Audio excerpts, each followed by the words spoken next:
Hello everyone. जैसे कि आज मार्केट ने गजब ढाया, गैप अप खुली, प्राइस ऊपर गया, सारे टारगेट हिट कर गया हमारे। उसके बाद दोबारा हमारे बेस पे आया, उसके बाद फिर रॉकेट बन गया। यानी कि ये है कि जब भी हम निफ्टी को देखते हैं ना, ये देखो 25,150 का लेवल था, अब ये देखो 25,050 पे खुली है, 150 पे, सॉरी 25,150 पे। अब मार्केट ने वहीं पर रिजेक्शन लिया, वहीं से फिर ये ऊपर गई और ये गई है 25,316 तक।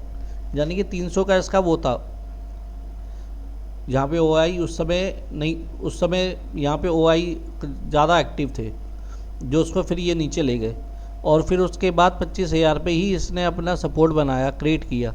यानी कि अब इसका सपोर्ट मुझे लग रहा है कि काफ़ी अच्छा क्रिएट हो चुका है निफ्टी का। अब जो हमारा प्राइस है हमारा 25,100 की कॉल है और 25,100 की ही पुट है। अब आप देखोगे गैप अप होने के बाद भी ये प्राइस नीचे चला गया, कॉल का और पुट का नीचे था, ऊपर आ गया। यानी कि इसने बिल्कुल एक्यूरेट सपोर्ट पे इसने ओपन प्राइस से ही ये ऊपर गया है। और ज़्यादा पॉइंट तो नहीं दिए हैं, बस 30-40 पॉइंट इसने फिर भी दिए हैं। फिर ये बाद में सपोर्ट पे आया, फिर ये ऊपर गया, फिर ये नीचे आया, फिर ये ऊपर गया। यानी कि छोटे छोटे लॉजिक हैं, इस पर आप काम कर सकते हो। अब देखो पहला टारगेट, अगर ये 46 के नीचे चली जाती है कल, अगर गैप अप, क्योंकि 3-4 दिन से तो गैप अप बहुत हो रही है, डाउन भी हो रही है, इसलिए कल हो सकता है गैप खुल जाए या यहीं पे खुल जाए, क्योंकि आज तो उसकी एक्सपायरी थी सेंसेक्स की, हो सकता है उसकी वजह से हो। अब देखते हैं कि कल के बाद फिर परसों इसकी एक्सपायरी आ जाएगी निफ्टी की, तो हम उसके अकॉर्डिंग करेंगे। तो हमें अब ये देखना है कि देखो 77 के नीचे गई तो 46 तक आएगी। यहाँ पे एक मजबूत बेस बन सकता है हमारा 46 के आसपास, और ऐसे ही इसका पुट वाले का 42 के आसपास इसका अच्छा वो बन सकता है प्राइस। पर यह कि हमें पहले मार्केट ट्रेंड का पता करना है कि मार्केट ट्रेंड अप में या डाउन में है। अगर अप में हुई तो हम कॉल साइड देखेंगे, अगर डाउन में हुई तो हम पुट साइड देखेंगे। अब हमें ये देखना है कि मतलब उस पीरियड में मतलब ट्रेंड कहाँ पे चल रहा है। अगर ये 146 के ऊपर क्लोजिंग करती है तो फिर हमें अच्छे अच्छे टारगेट मिल जाएंगे ऊपर के। पहला 174, फिर है 226 का, फिर 276 का, फिर 307 का।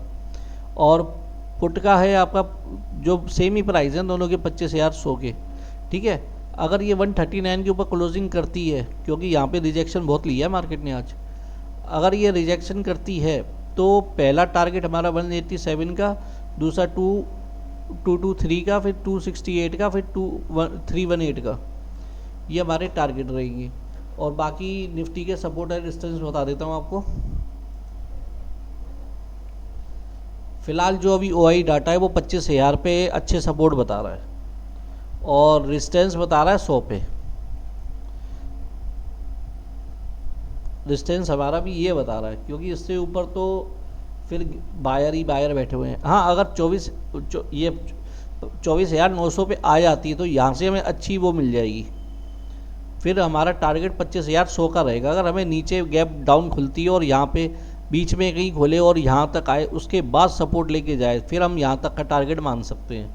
पर एक बात हमेशा ध्यान रखना, ओ आई हमेशा चेंज होते हैं। हो सकता है कि अभी मैं जो देख रहा हूँ वो ओ आई अलग है, मॉर्निंग में हो सकता है कि 9:45 पे या 9-9:30 तक ओ आई चेंज हो जाए। इसलिए आप ओ आई ओपन इंटरेस्ट और चेंज ओ आई दोनों पे ध्यान रखा करो कि मार्केट किस साइड है, वो ओ आई बताता है। और चेंज इन ओ आई उसमें ये पता लगता है कि सेलर और बायर कहाँ आ रहे हैं, तो उससे आपकी जो पोजीशन होती है वो अच्छी बन जाती है। और जो मैंने आपको कल बताया था कि गैप अप जब भी खुले तो उसका प्राइस आप देख लेना कि डाउन तक वहाँ तक आया है या नहीं आया है। ये हमारा डाउन था और ये हमारा अप था, तो उसके अकॉर्डिंग आप चेक कर सकते हो बड़े आराम से। तो इस चीज़ का आप ध्यान जरूर रखना। अब बात कर लेते हैं नेचुरल गैस की कि इसका क्या सिनेरियो है।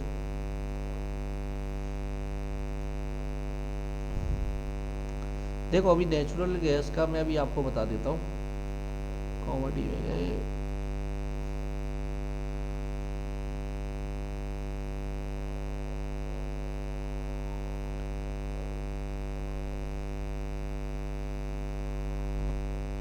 देखो 320 पे अभी पुट राइटर है और 310 पे चल रही है ना, तो 310 पे पुट राइटर है, यानी कि ये अभी यहाँ से 315 तक जा सकती है, क्योंकि अभी जो चेंज ओआई में देख रहा हूँ उसके अकॉर्डिंग बता रहा हूँ। 10 15 ठीक है, 15, और ये हो सकता है कि 320 का भी लेवल निकाल दे, क्योंकि ये इससे नीचे नहीं जाएगी, जो नेचुरल गैस है इससे नीचे नहीं जाएगी।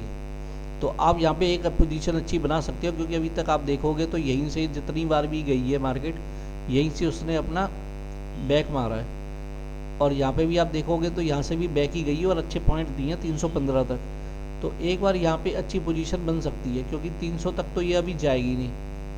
अभी तक जो ओआई इंटरेस्ट अभी दिख रहा है उसके अकॉर्डिंग, अगर 15-20 मिनट बाद चेंज हो जाए वो एक चीज़ अलग है, पर अभी तो उम्मीद कम है।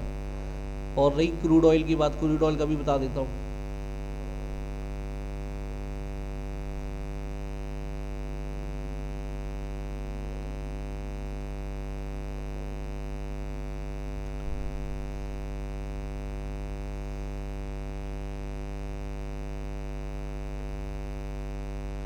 सत्तावन सौ यानी कि यहाँ से सेलिंग आ सकती है,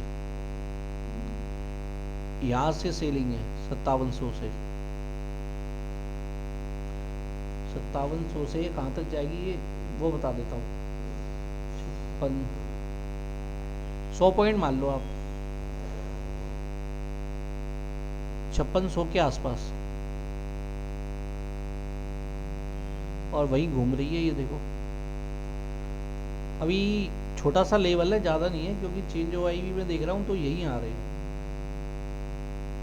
5600 से लेके 5650 पे भी ये आपका पुट राइटर बैठे हुए हैं, और आपके पर यहाँ पे कॉल राइटर बैठे हुए हैं 5700 पे, यहाँ पे कॉल राइटर बैठे हुए हैं और यहाँ पुट राइटर बैठे हुए हैं, तो उससे नीचे नहीं जाएगी। और यहाँ तक का, यानी कि यहाँ से यहाँ तक का आप टारगेट ले सकते हैं। एक छोटा सा स्टॉप लॉस देना, ज़्यादा मत देना। वही नेचुरल गैस में भी देना। 310 चल रही थी और देख लो 311 आ गई है, तो उसके अकॉर्डिंग मतलब चेंज ओआई के हिसाब से आप काम करोगे तो हमेशा प्रॉफिट में रहोगे। बाकी आपको जो ठीक लगे वो करो, और बाकी हमारा टेलीग्राम ज्वाइन कर लीजिए, सब्सक्राइब कर लीजिए हमें, जिससे कि हम आपको अच्छी बेहतर आपको अच्छी तरह नॉलेज दें। बाकी अगर नॉलेज अच्छी लगी हो तो धन्यवाद।